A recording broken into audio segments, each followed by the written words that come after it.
মধ্যে আরেকটা ঘটনা বলি, এই ঘটনাটাও খুব মানে আমার ভোটে ইফেক্ট করেছে। সেটা হলো যে আমাকে ডিসি স্যার উনি ডাকলেন ওনার রুমে, মানে আমাদের তো জেলায় আইন শৃঙ্খলা কমিটির মিটিং হয় প্রতি মাসে, যে আমাকে ডাকলেন। তখন কিন্তু মানে করোনার খুব মানে কঠিন পর্যায়ে ছিল। মানে নিজের ছেলেও কি বলে যে বাইরের থেকে যদি আসে তো আমার বাড়িতে যে আমি তুলবো এ ধরনের মানে পরিবেশ ছিল না, মানে এলাকার জনগণ বেঁধে যেত যে 14 দিনে যে কোয়ারেন্টাইনের ব্যাপার, হ্যাঁ, কেউ মেনে নিতে চায় না ওই সময়।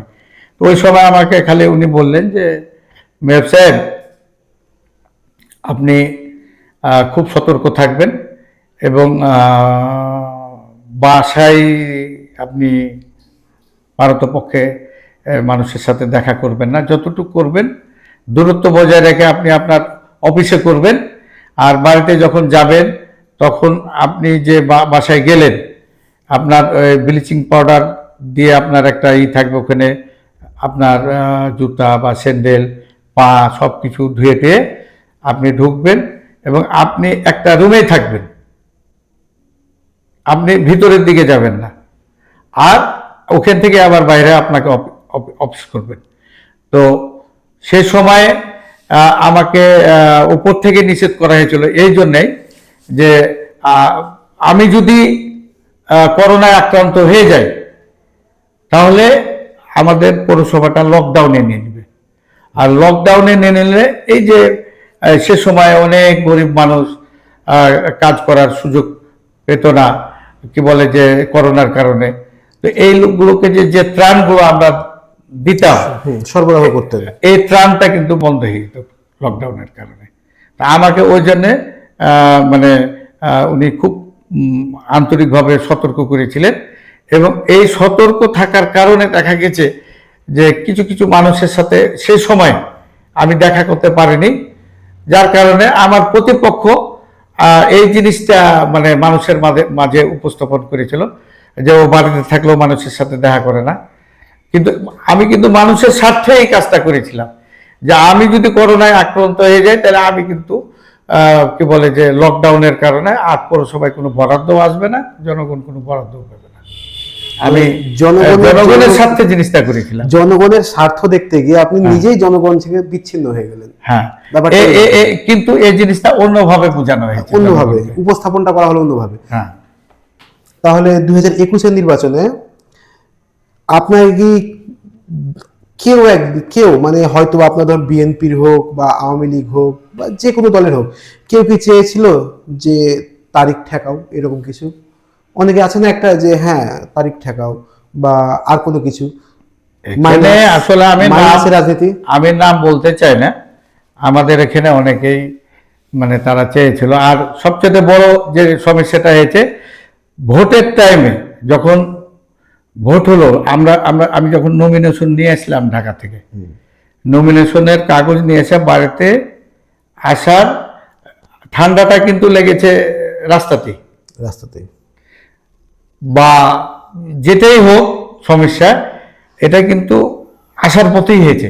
আমি এখানে আসার পরপরই কিন্তু আমার মানে শারীরিক অবস্থা চেঞ্জ হয়ে গেল, অবনতি হয়ে গেল। আমি কে বলে যে সাথে সাথে রহনপুরে যেটা কি বলে যে উপজেলা স্বাস্থ্য কমপ্লেক্স আছে, ওখান থেকে আমি ডাক্তারকে রিং করে দেখলাম যে ভাই আমার অবস্থা খুবই খারাপ, একটু কাইন্ডলি আসেন, আমাকে একটু দেখেন কি অবস্থা। উনি দেখার সাথে সাথে উনি আমার যে সব কিছু দেখাশোনা করতো তাকে বললো যে মানে রেজাকে, আমাদের যে রেজাকে বললো যে তোমার তো মেয়রের তো করোনা হয়ে গেছে, তো যে কোনো সময় মারা যেতে পারে, তো একে যেভাবেই হোক তোমরা রাজশাহীতে ভর্তি করো, নাহলে কিন্তু একটা অ্যাক্সিডেন্ট হয়ে যাবে। তা আমাকে যখন ডাক্তার সহ সবাই সহ যখন আমাকে এই কথাটা বলল, তা আমি ওই সময়ে মানে বললাম যে আমি দরকার পড়লে আমার বাসাতেই মারা যাব, কিন্তু আমি কোনো মেডিকেলে ভর্তি হব না। কারণ আমার মনের মধ্যে একটা কাজ করছে যে আমার যে একটা গ্যাপ দীর্ঘদিনের যে একটা গ্যাপ, এই গ্যাপটা তো আমাকে পূরণ করতে হবে, আমার গ্যাপ তো অন্য কেউ পূরণ করে দিতে পারবে না। কেউ পারবে না।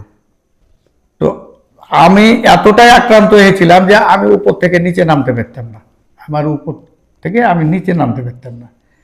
তো যা কষ্ট করে নামতাম, কথা টথা বলে আমি উপরে উঠে যেতাম। আমি বাড়ি বাড়ি মানে রহনপুর পৌরসভাতে মাইকিং করেও যদি জিজ্ঞাসা করা হয়, একটা বাড়ির কেউ বলতে পারবে না যে কোনো ভোটারের বাড়িতে যে আমি ভোট চাইতে পেরেছি। মানে করোনায় আক্রান্ত হয়ে আমি শয্যাশায়ী একবারে। তো এই অবস্থায় দেখা গেল যে আমি প্রতিনিয়ত চিন্তা করেছি যে এই বোধহয় ভালো হয়ে যাব, এইভাবে ভালো হয়ে যাব। এই করতে করতে আমি এদিকে মেডিকেলেও ভর্তি হইলাম না, আবার ভোটারদের কাছে আমি কিন্তু যেতেও পারলাম না। না যাওয়ার কারণে অনেক ভোটার মানে চেয়েছিল যে তারেক যদি আমাদের কাছে আসে, মেয়র যদি আমাদের কাছে আসে, তাহলে আমরা তাকে ভোটটা দিব। কিন্তু যখন দেখলো যে শেষ পর্যন্ত আমি তাদের কাছে গেলামই না, তাদের মধ্যে রাগ ক্ষোভ এতটাই সৃষ্টি হলো যে রাগে ক্ষোভে অন্য কাউকে ভোট দিয়ে দিল, কিন্তু তারা কিন্তু আমাকে ভোট দিল না। তারপরেও একটা সম্মানজনক ভোট আমাকে কি বলে যে এলাকার যারা ভোটার ছিলেন তারা দিয়েছেন পৌরসভার, কিন্তু আমার তার দ্বিগুণ তিনগুণ ভোট দেখা গেল যে এদিক ওদিকে চলে গেল রাগে। তো এটা আমার ভোটের সময়, ভোট রাজনীতিতে 2021 সালে ওই নির্বাচনে আমার ব্যাপক ক্ষতি হয়েছিল।